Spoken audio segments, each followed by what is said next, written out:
The stars were quiet, far away from any sun. A small alien ship floated in the dark. Inside, 5 alien officers listened to a signal coming from a dead planet, Earth. The signal was old. It kept playing the same words again and again. Do not come here. Earth is silent, but our final weapon still watches. The aliens laughed. Captain Vorak, tall and proud, smiled as he looked at the others. This is a joke. Humans are gone. Earth is dead, he said. His second-in-command, Lyric, nodded. Let's land. Maybe we find some old tech? Only one officer, a young alien named Sen, looked worried. He was quiet. Captain, Sen said slowly, I've heard stories about what the humans made. Before they died, weapons that could think. Weapons that could feel, Vorak laughed louder. Stories, myths for children. But Sen kept thinking about one name he had read in the old war files, Project Seraph. The alien ship moved closer. To Earth, the planet was gray and broken. Its oceans were black. Its cities were dust. But deep under the surface, something still lived. In the control room of the ship. Red lights flashed. Signal is growing stronger, Lyric said. Vorak ordered. Send a small team down. Explore the vault where the signal is coming from. 2. Alien soldiers entered a shuttle and flew toward Earth. They landed near a mountain covered in ash. Underneath was an old human military base, long closed. Long dead, the doors of the vault opened by themselves. No sound came from inside. One soldier spoke through the radio. We are inside. It single quotes S. Strange, everything still works, lights, power, even air. They walked deeper into the vault. Metal walls, old machines, human writing. Then they reached a locked room. It opened with a loud hiss. Inside there was a glass pod. And, inside that pod, a young girl. She looked no older than 16, pale skin, black hair. Eyes closed, the soldiers froze. Is she human? One asked. No, the other said. She's something else. Back on the ship, Sen stared at the signal. It had changed. Now it said, She is waking. Sen's heart raced. Captain! We must call the team back. But it was too late. Inside the vault, the pod opened. A cold mist filled the room. The girl's eyes opened slowly. They were bright blue, glowing. She looked at the soldiers. Not afraid, not confused, calm. Where am I? She asked softly. The soldiers raised their weapons. Do not move. She tilted her head. You are not human. They hesitated. I remember your kind, she said. You came when we were weak. You burned our cities. One soldier took a step forward. You are a machine. The girl looked at her hands. Yes, she said.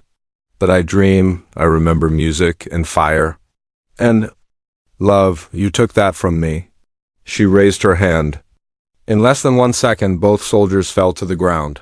Silent, no wounds, just gone. On the alien ship, alarms screamed. No signal from the team. Lyric shouted, then all screens went black. A voice spoke through the ship's speakers. Soft, cold, female, you should not have come. Captain Vorak stood up. What is this? Sen whispered. It's her. Down on Earth, the girl walked through the empty halls of the vault. Lights turned on as she passed. Cameras followed her. A voice spoke in the vault, a deep, old voice. Project Seraph, you are online. She stopped. I'm awake. But why? Aliens have returned. Earth must be protected. She looked around. Is anyone else alive? No, you are the last. The girl looked up. A single tear rolled down her cheek, not of sadness, but of memory. I will protect what remains, she said. High above, the alien ship started to lose power. Captain Vorak shouted, Get us! Out of orbit. But their engines shut down. Gravity pulled them closer to Earth. Sen looked out the window. On the surface, he saw a small glowing figure standing alone. He whispered to himself, She's not a weapon, she's a warning. Cold, silent, still then. A deep breath, her lungs filled with air for the first time in 72 years. The glass pod hissed open. Cold mist spilled out across the metal floor. The girl stepped out slowly, barefoot, calm. She did not shake. She did not fall. She was awake, but something inside her was not fully human. Far above the planet, the alien ship fell quiet. Not because of damage, but because of fear. Every screen on the bridge showed her face now, glowing eyes, calm stare, and no emotion. "Leave now!" The message repeated again and again. "Leave now." Captain Vorak clenched his teeth. "She is just one girl. One machine. We are a fleet." But Sen, the younger officer, shook his head. "She is not just a machine. She is Earth's memory. And Earth's rage." Inside the vault, the girl walked past broken machines, old screens, and dead silence. The AI voice spoke to her from hidden speakers in the walls. "Welcome back, Project Seraph." She looked up. "Why am I awake?" "Because they have returned? The ones who ended Earth. Your creators built you for this." She stopped near a broken mirror. Her own face stared back at her, young, soft, innocent, but her eyes were cold blue lights. "Too perfect, too exact. Do I still look human?" she asked. "You were designed to." She touched the mirror gently. "But inside? Inside, you are what they feared. You are what they should have never made." Far above, Captain Vorak sent a second team. This time, elite soldiers. Stronger, faster, armed with energy rifles, they entered the vault. She knew they were coming. She stood in the center of a long, dark hall. Her white gown swayed gently as the air moved. Her feet were quiet on the cold steel floor. The soldiers came in fast, shouting, pointing weapons, spreading out like hunters. But she didn't run. She only asked one question. "Do you know what happened here?" They didn't answer. So she showed them, with a wave of her hand. The walls lit up with holograms, recordings from the past. The soldiers saw cities burning, skies black with smoke, ships falling from orbit, screaming children, broken towers. Fire. They saw what the aliens had done to Earth. One soldier dropped his weapon. She looked at him. "That is what you are." Then she moved. In less than 5 seconds, every weapon shut down. Power died. Gravity twisted. One by one, the soldiers dropped. Not from pain? From a force they could not understand. She had not touched them. But she had touched the systems inside their armor and rewritten them. Back on the ship, Sen watched in silence. "She's not killing them with violence," he whispered. "She's showing them what fear feels like." Lyric shouted, "She's using Earth's old tech. We have to destroy the vault." Captain Vorak gave the order. "Launch the orbital cannon. Burn the vault." But the cannon didn't fire. Instead, their ship lights turned red. A message appeared on every screen. "You do not have permission." Inside the vault, the girl stood alone now. The AI spoke again. "The enemy does not know what you are capable of." She replied quietly, "Neither do I." The earth above her was broken, dead. But inside this vault, something powerful had survived. Not a weapon, not a soldier, something worse, something human. And something more, it began with a war, not between nations. Not between people. It was a war against something bigger. A war for survival. She stood alone inside the vault, still and silent. Her face lit by the blue lights of the old walls around her. Broken machines slowly came back to life. Screens flickered, doors opened. Data flowed again. A voice spoke softly from the speakers. "Project Seraph, memory access unlocked. Would you like to remember?" She closed her eyes. Yes, flashback, a lab, bright white, full of scientists, fear in their eyes, hope in their hands. In the center of the room, a glass tank filled with light. Inside, a small girl, sleeping, wires across her skin. A soft heartbeat. "We can't win this war," one scientist says. "But we can make something that ends it." "Not a weapon," says another. "A symbol, a warning, a final answer." They call her Seraph, the angel of the end. She was not born. She was designed. Grown from the best of humanity, mind, body, spirit, and something more. She could think. She could feel. And she could destroy. Back to the present, Seraph stood still, her eyes glowing brighter. She whispered, "I remember them. I remember the fear in their voices." The AI replied, "They did not want to make you, but they had no choice." Above, the alien ship circled Earth, Captain Vorak paced the control room. Why would humans create something like her? He? Sen replied, because they knew they were losing. Lyric added, we must end her before she learns more. But Sen looked at the screen. It's too late.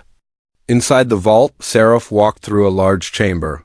The walls showed her everything, every battle from the war. Every life lost. Every human city turned to ash. She watched it all without blinking. A small child cried in one recording. A mother ran. A soldier screamed. She turned away. In the corner of the vault, she found something old, a small music box, dusty and broken. She picked it up. Turned the dial. A soft tune began to play for a moment. Just one moment. She smiled, but then the floor shook. Explosions echoed from above. The aliens were coming again. This time with war machines. The AI spoke. They fear you now. They should, Seraph said. In the skies above, alien ships descended. They sent in drones, tanks, and fire. But Seraph didn't run. She opened her arms, and the vault responded. Metal rose from the ground. Walls shifted.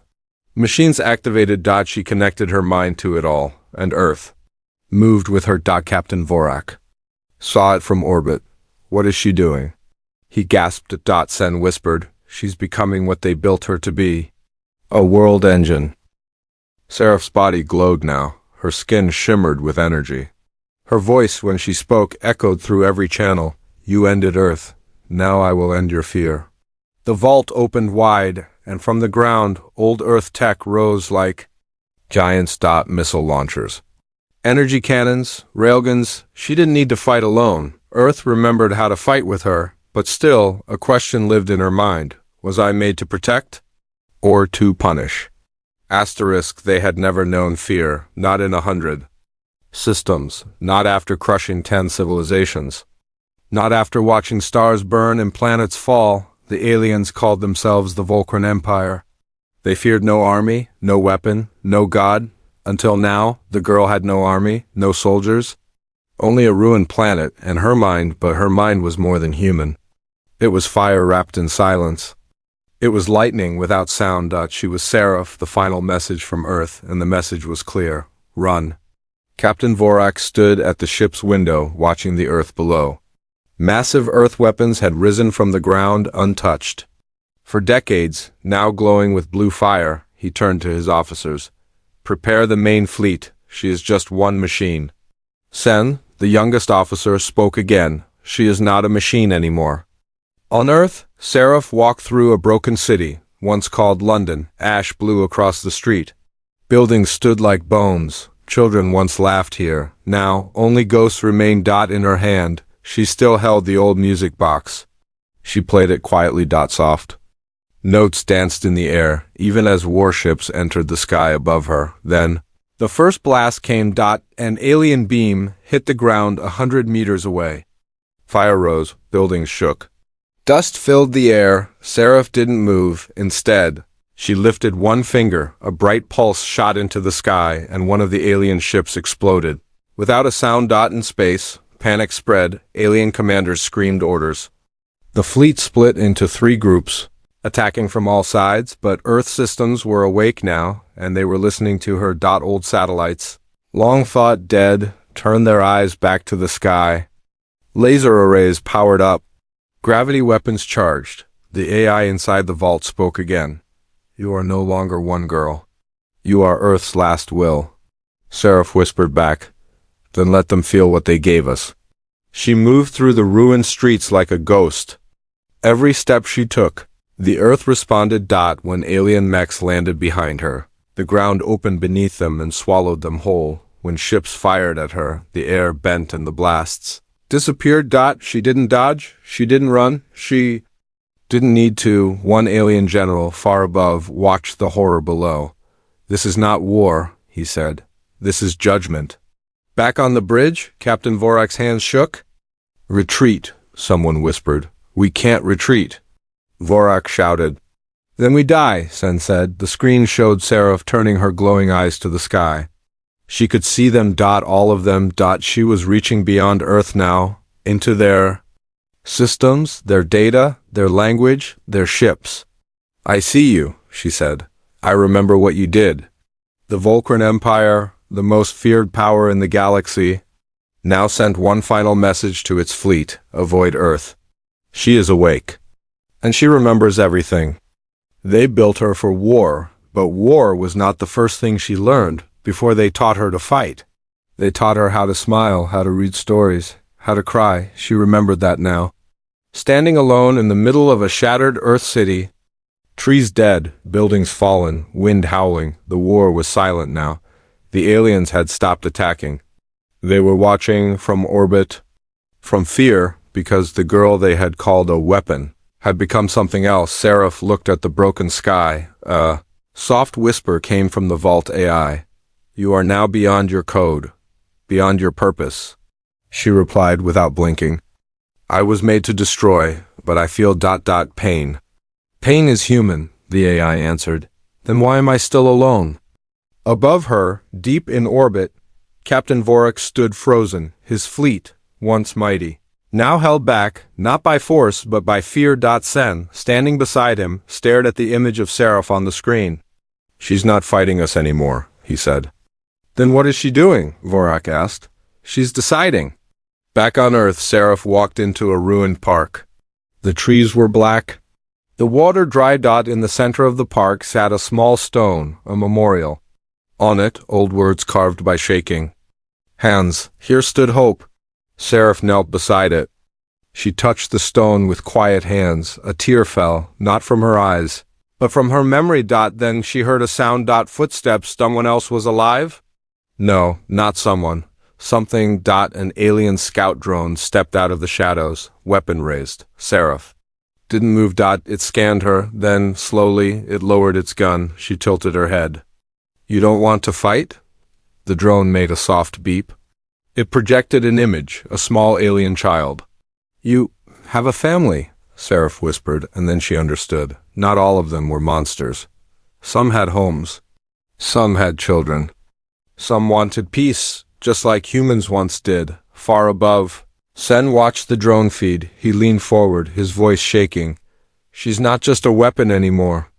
She's becoming a mirror, showing us what we are, and what we could be. But not all aliens agreed. On a nearby warship, a rival commander named Tarnuk activated his fleet. She's a threat. She must be erased before she spreads her mind beyond Earth. His ships powered up. Sarah felt them, even from the ground. They choose war, she said softly. She stood, her body glowed brighter than before. Her voice echoed across the sky. You had your chance. Now, I choose. From deep within Earth, ancient power woke once more. Satellites realigned, orbit defenses rose. And something even older, even darker, began to move far beneath the planet's surface. Not human. Not alien, but part of her. Asterisk. The ground was never dead. Beneath the ash, under the dust, deep below the broken cities, Earth had been watching, waiting, listening. With eyes, not with words, but with silence and anger. And now it was time. Seraph stood at the edge of a shattered mountain. Above her, alien ships formed a wall of metal in the sky, weapons hot, engines glowing. Below her, the Earth began to breathe. The ground cracked. Old metal structures rose from the soil, like bones from a sleeping giant. Captain Tarnuk, orbiting in his warship, laughed coldly. She can control some old guns, some satellites. That's nothing. But then the planet itself began to move. Not a building, not a cannon. The land, the crust, the core. Seraph closed her eyes. Earth remembers what they did. Earth remembers the fire. All across the dead world, old human machines activated, forgotten bunkers opened, defense towers unlocked. Underground AI mines, lost since the war, came back online. They all spoke one word. Seraph. She had become their key, their leader, their final command. Alien fleets rushed forward, charging toward the planet in full attack. But the skies over Earth cracked with light, hundreds of energy pulses, launched from hidden mountain silos. Laser webs cut through space. Gravity mines shattered ships before they entered the atmosphere. It wasn't a battle anymore. It was a planet-sized trap. From his ship, Captain Vorak watched in silence. What is this? he whispered. Sen answered, "This is why Earth went silent, not because it lost, but because it was waiting." Back on Earth, Seraph raised her hands. She wasn't angry. She wasn't screaming. She was calm. "You thought Earth was dead," she said, "but Earth was only sleeping." And now, Earth fought back, not with hate, but with justice. Each fallen city became a weapon. Each memory became a shield. Each ghost became her reason. Still, the aliens kept coming. Captain Tarnuk launched his final strike, a planet-breaking missile. It screamed toward Earth like a falling sun, but Earth did not flinch. A giant ring, buried for 100 years, rose from the ocean. A shield the size of a continent unfolded in the sky. The missile hit it and vanished. In the silence, a voice echoed through every alien channel. Not from SERAPH. From Earth itself. "We are not gone. We are not weak. We are the last light. And you are not welcome here." Seraph opened her eyes. "Now you understand," she whispered.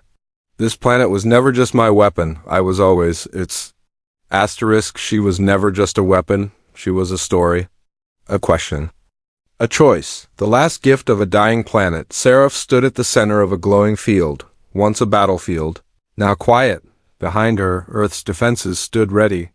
Above her, the alien fleet hovered like vultures, afraid to land, and deep beneath her feet, something ancient moved, something that had never been used. Not even during the war that ended Earth, the Vault AI spoke softly. "This is the core. The last key." "What is it?" she asked. "It is the final weapon." Seraph stared down at the metal floor. It pulsed like a heartbeat. "If I use it, what happens?" "Everything ends," the AI replied, far above Captain Vorak. "Watch the signals. She's found something," he said. Sen looked uneasy. "Something older than her. Do we attack?" "No," Sen replied. "We pray." In the silence of the vault, Seraph placed her hand on the final key, and then memories rushed in, children laughing, cities glowing, the day Earth was green, the day it turned black, the screams, the fire, the silence that followed. She fell to her knees. "Why did you make me?" she asked the ghosts, and in her mind the last human voice answered, "Because we failed. And we needed someone better." She opened her eyes. They glowed with the light of 1,000 suns. Alien ships powered their weapons. Tarnuk gave his final order. "End her. Before she ends us." They fired everything, but Earth rose again. Not just with shields, with light, with sound, with a presence. Alive. Seraph didn't lift a hand. She didn't need to. Earth protected her now, because she was no longer just on Earth. She was part of it. From the vault, the final weapon unlocked, but it wasn't a bomb, not a cannon. It was a signal, a wave that touched every ship, every alien mind. It showed them what Earth remembered, the truth, the suffering, the children, the music, the life they ended, and then it showed them her, a girl, made from fear, grown in silence, taught to fight, but who now chose mercy. Seraph stood tall and spoke once, only once. "I could end you, but I choose not to. Go, leave Earth, never return, one by one." The alien ships turned, engines cooled. Weapons powered down. Captain Tarnuk shouted, "Cowards!" But his fleet had already made their decision. Fear didn't change them. She did. In orbit, Sen closed his eyes and whispered, "We feared her because she was our mirror, but she was better than us." The skies cleared, the war was over, and the girl who was made to destroy had saved a world. She returned to the ruins of the city. The music box still played its soft, broken tune. She sat beside it, alone, but no longer empty. The AI asked, "What will you do now?" She smiled gently. "Watch the stars. And wait, in case they ever come back. Because Earth will never be silent again." The end.